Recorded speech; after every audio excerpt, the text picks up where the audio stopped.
পর্যটন বাঙালির প্রাণের উৎসবে এখন কোন আনুষ্ঠানিকতা আছে, গ্রামীণ মেলা কেমন দেখছেন?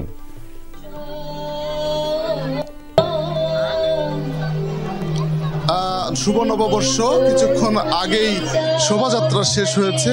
এখন আসলে মেলা চলছে এবং মেলাও বেশ কিছুক্ষণ আগে উদ্বোধন হয়ে গেছে।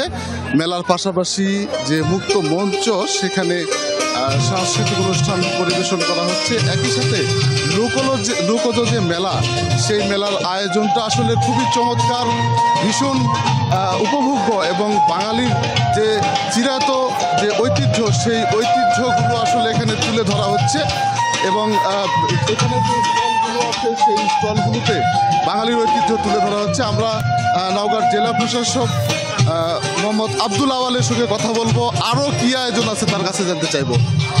আপনার সঙ্গে জানতে চাই যে কী কী আয়োজন রয়েছে।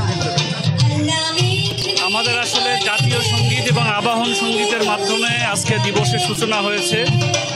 এরপরে আমরা যেটা করছি সেটা হচ্ছে আমাদের দিনব্যাপী সাংস্কৃতিক অনুষ্ঠান, নৃত্য, বিভিন্ন ধরনের লোকজ খেলা, যেটাতে গ্রামীণ সংস্কৃতিকে হারিয়ে গেছে, সেই সমস্ত খেলাগুলোকে আমরা বিভিন্ন জায়গায় ডিসপ্লে করেছি।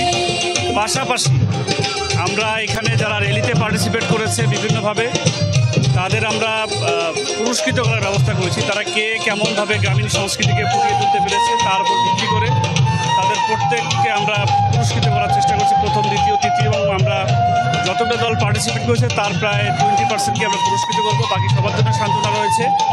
আমরা আশা করি আজকের এই দিনব্যাপী মেলার মাধ্যমে আমাদের নওগাঁ জেলার যে লোকজ সংস্কৃতি রয়েছে, সেই সংস্কৃতিকে গানে গানে তালে তালে ফুটিয়ে তোলা সম্ভব হবে। সবাই উপভোগ করবে। অসংখ্য ধন্যবাদ।